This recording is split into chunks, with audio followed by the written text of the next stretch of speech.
So, I'm busy preparing for the word excellence and integrity.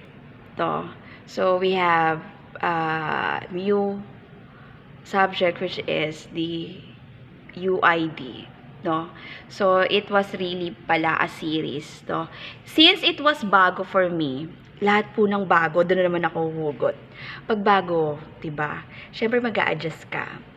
At ang part po ng adjustment niyan ay kaakibat, is yung effort.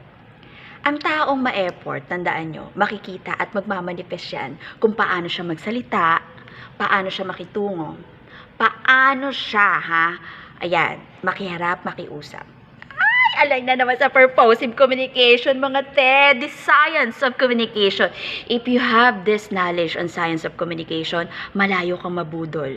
Malayo kang malukuban ng mga taong biniyayaan ng talino pero ginagamit nila saan? Sa hindi magandang bagay.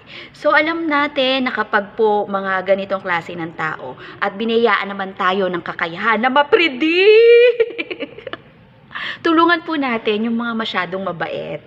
Alam mo, sa totoo lang, di ba lagi ko ang sinasabi, napaplastikan ako sa sobrang bait yung wala sa ayos. Kasi kayong masyadong mabait, pinaparami nyo lang yung mga tulad nilang hindi mabuting tao.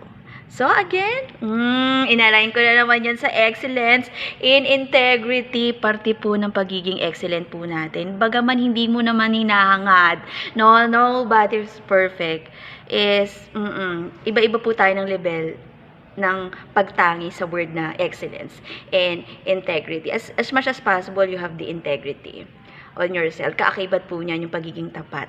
No matter what, mahirap ka, show it.